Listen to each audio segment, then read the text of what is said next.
Jon Goldberg is presenting next. Thanks. My name is Jon. My company is Megaphone Technology. I feel like a lot of people write extensions and then they sort of like disappear into the ether. The only people that ever use them are themselves. I'm hoping that if I just show you a bunch, maybe you'll find one or two that look useful for you. First, ActBlue integration. This one's very straightforward. You set it up and your donors and donations from ActBlue will come into Civi. View results in SearchKit. This is, so often when we build forms, we're used to getting some sort of results table, right? Like if you use a Google Forms, your data ends up in a Google Sheet, whatever. And like Drupal Web Form has a results tab. If you build a very big, complicated form in Civi, there's no real equivalent there. You could build something in SearchKit, but if you made an event registration form that has 30 fields, you now have to go in and build the SearchKit. And if the fields change, you have to go and update the SearchKit again. This extension adds a new option. You can see it here, View Participants in SearchKit. And every time you press it, it will pull the current fields from the form. It works fine for event registration. I would really love to, if folks are interested, I would love sponsorship for expanding this to contribution pages and especially to Form Builder. Next up, SearchKit tokens. I tried to limit this to things I did in the last year, and things that aren't as well known. This is probably my best known extension, but also because it's so useful, maybe folks want to hear about it. SearchKit is really great for reporting that was not previously possible without a lot of real work. Like this question you have here. And so if you want that data in a report, it's fine.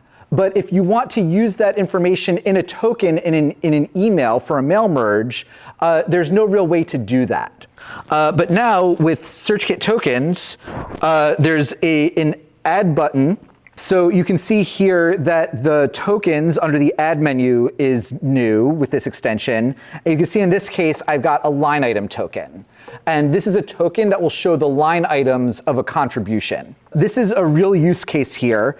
I had a client who had an event registration form that you use a price set to provide add-ons, but you could also pay later.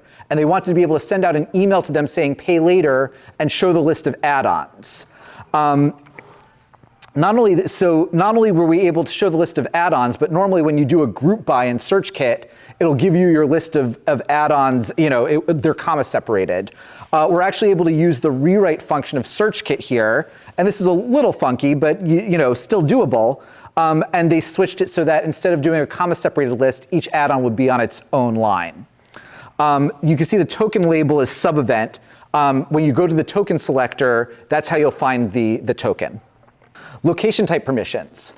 This was requested on my most recent deployment, and it was requested on the very first one I ever did. This organization had some VIP donors. They just didn't want anybody to be able to see all of their private contact info. And it turns out that this is even not possible today in Civi, because if you can see a contact, you can see all their contact info. The location types permission lets you hide specific location types from certain user roles, but it is relying on patches that are not yet in Civi. I am hopeful to get them into the July release. Variable percentage selector. So several years ago, some of our competitors started having a little checkbox that says, click here to add 3% to your donation to help us cover processing fees.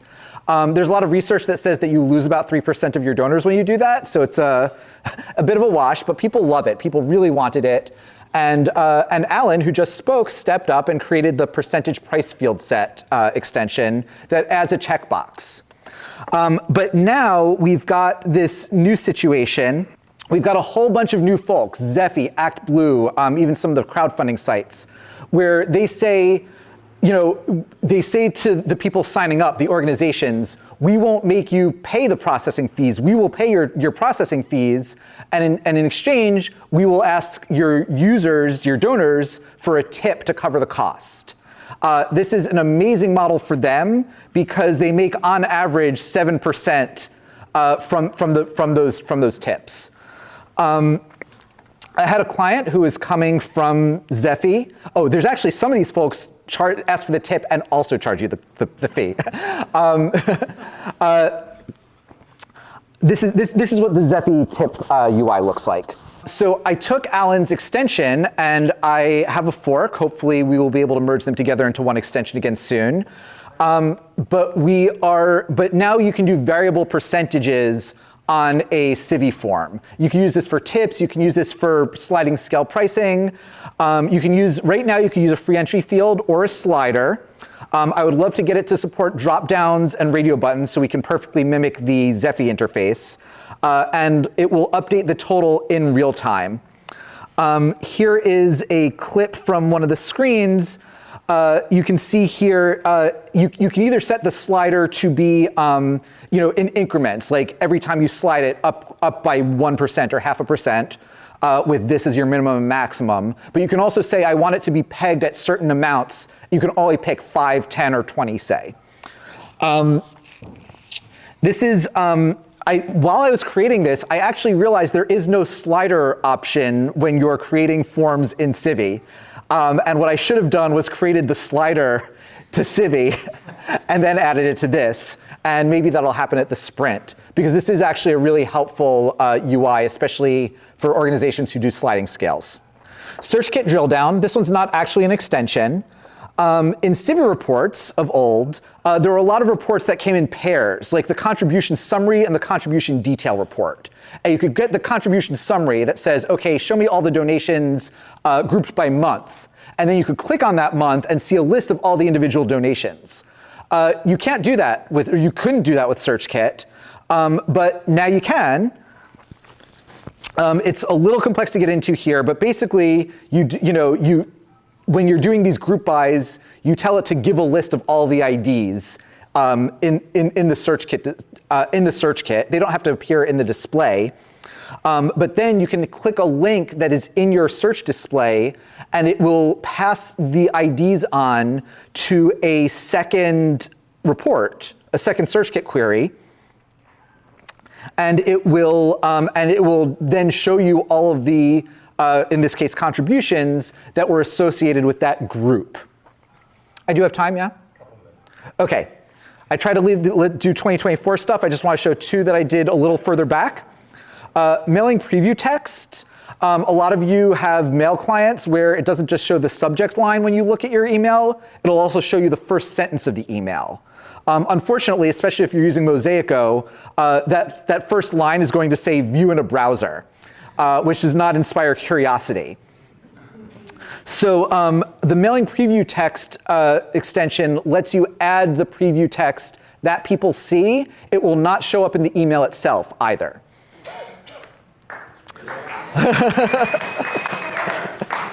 And finally, currency converter. I have a client who has chapters all over the world. They get donations in various currencies, but they needed a way of seeing apples to apples how much they were actually bringing in because they had like membership levels, right? And the membership levels were set in US dollar. So the currency converter lets you use an online API service. The one I use is Currency Layer because it's free for up to something like 20 lookups a day. You can see that there's this little caching checkbox at the bottom here, and that says, they don't really need the up-to-the-minute exchange rates. They just need roughly what that day's exchange rate is. So the first time it looks up for that day, it just saves that for the rest of the day. What else is cool is that if you edit an old contribution, especially one that came before you installed Currency Converter, it will look up the historical exchange rate for that day, and it will give you the exchange rate when the contribution was made. And this is what it looks like, although I cut a lot of the page out. And that's it. You can get these off of the slides which are posted on the CiviCRM.